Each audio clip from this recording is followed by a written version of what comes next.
তো আজকে রান্না করব হচ্ছে আমি ভোলা ভেটকি।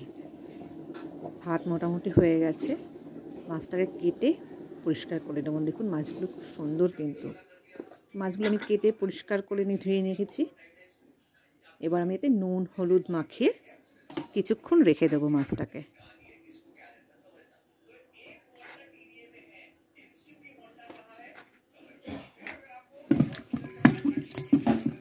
একটু ভালো করে কোনায় কোনায় যাতে নুন হলুদটা ঢুকে যায়, তাহলে না মাছের টেস্ট আসে না। ভালো করে যদি নুন হলুদ না ঢুকে মাছটা ঠিক ভালো লাগে না খেতে। প্রত্যেকটা মাছ মাখিয়ে রেখেছি।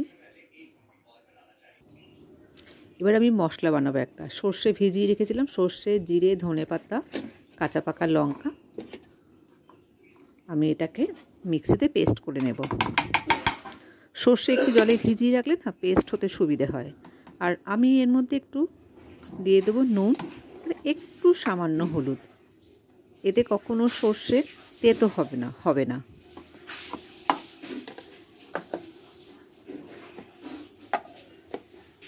চলুন এটাকে মিক্সিতে পেস্ট করে নিই। তো আমার পেস্ট হয়ে গেছে, দেখুন কি সুন্দর।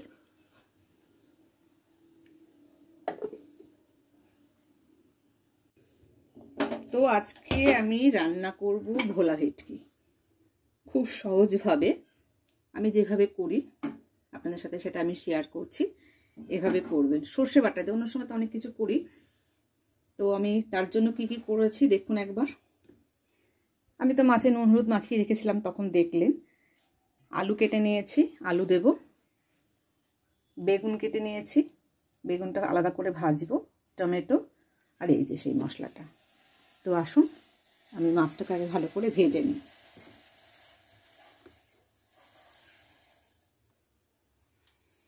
কড়াই গরম হয়ে গেছে।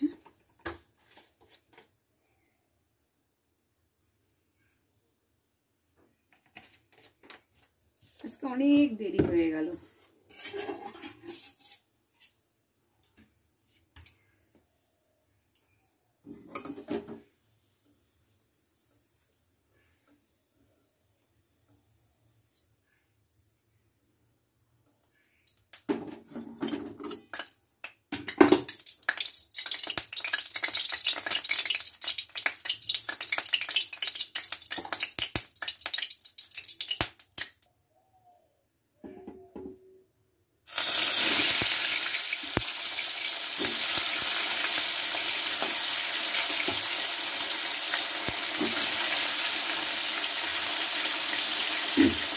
মাছগুলোকে আমি এপিট ওপিট করে ভেজে নেব। খুব কড়া ভাজবো না, যেহেতু সর্ষে বাটা দিয়ে করব।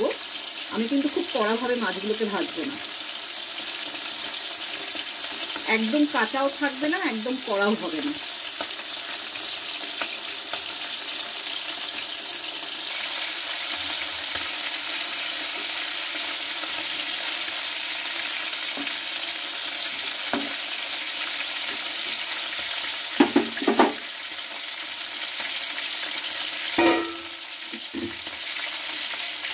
মাছ ভাজা হয়ে গেছে, এবার একটা একটা করে আমি তুলে নেব।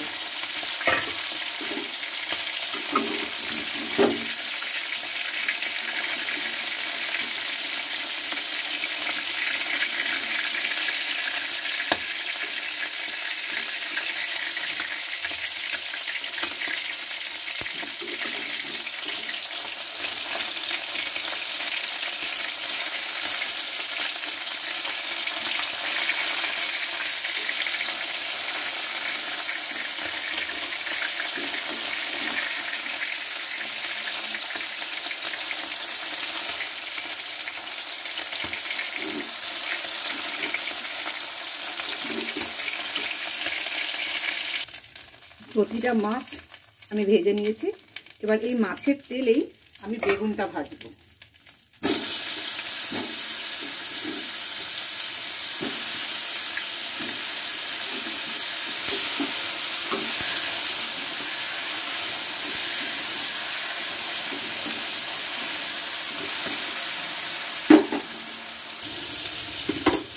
বেগুনগুলো ভাজা হয়ে গেছে, আমি বেগুনগুলো পুরো তুলে নেব। দেখুন খুব সুন্দর করে বেগুনগুলো ভাজা হয়েছে। একটু বেশি করে তেল দিয়ে ভাজলে না, তেল খাওয়া বেশি ভালো না আমি জানি, কিন্তু একটু না তেল বেশি করে দিলে টেস্ট হয়। আর আমার হাতে একটু তেল বরাবরই বেশি ওঠে, বকাও খাই। থাক, একটা বয়সের পর শরীর খারাপ হবে, কি করবো বলুন। এই কড়াইতে আমি একটু তেল দিয়ে দেবো, আর একটু।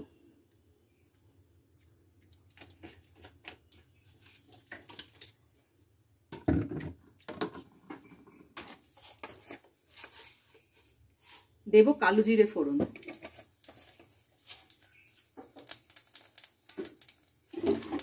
আমি আলুটা আলাদা করে ভেজে নিচ্ছি না, কালো জিরের মধ্যে আলুটাকে ভাজবো।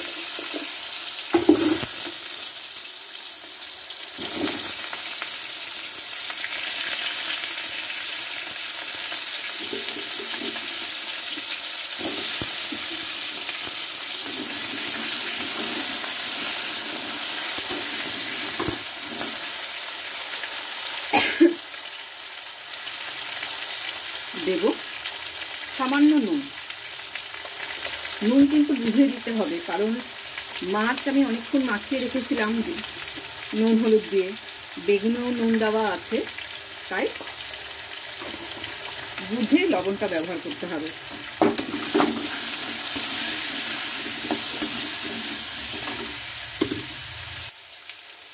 আলু ভাজা হয়ে গেছে। আমি কিছুটা সর্ষে, তারপরে একটু সামান্য জিরে, লঙ্কা আর ধনেপাতা একসাথে পেস্ট করে নিয়েছি, এটা দিয়ে একটু ভালো করে, আর কিছুটা রেখে দিলাম, নামাবার আগে দেবো। এটাকে ভালো করে একটু হালকা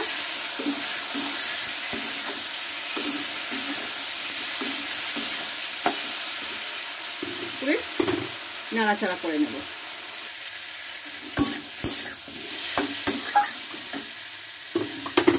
এটা জল দিয়ে দেবো। খুব বেশি সর্ষে দিয়ে নড়াচড়া মানে কষাবেন না, এটা তো কষানোর জিনিস না, তাহলে কিন্তু মানে তিতো ভাব হয়ে যায়। আর একটু সর্ষে আমি রেখে দিলাম, ওটা ঠিক যখন মাছটা দেবো নামাবার জাস্ট মিনিট খানিক আগে আমি এটা দেব। এটা ফুটতে লাগুক।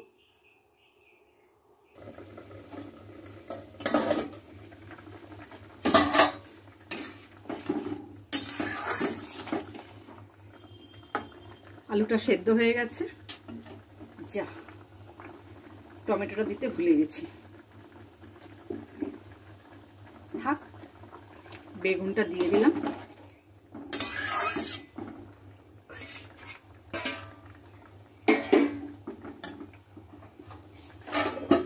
এইবার আমি ভেজে রাখা মাছগুলোকে আস্তে আস্তে দিয়ে দেবো।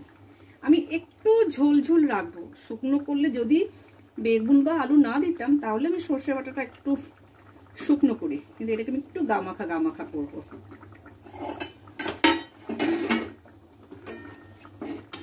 ভাত দিয়ে খাওয়া হবে। আমি যে সর্ষে বাটা একটুখানি রেখে দিয়েছিলাম, এইটাকে এবার উপর থেকে ছড়িয়ে দেবো। তাতে কি হবে, সর্ষের গন্ধটা খুব সুন্দর লাগবে, সঙ্গে ধনেপাতার গন্ধটা।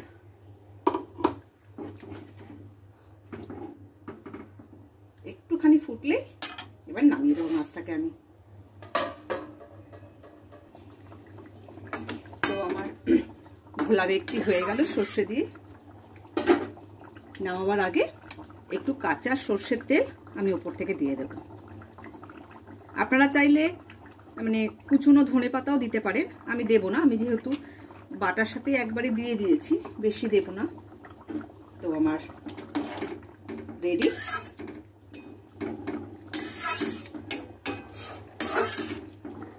দেখুন, এটা না খুব ঝোলঝোল করেছি, না একদম শুকনো করেছি, ভাত দিয়ে খাওয়ার জন্য একদম পারফেক্ট। তো ভিডিওটা যদি ভালো লাগে লাইক করুন, কমেন্ট করুন, আর হ্যাঁ, প্রচুর পরিমাণে শেয়ার করুন।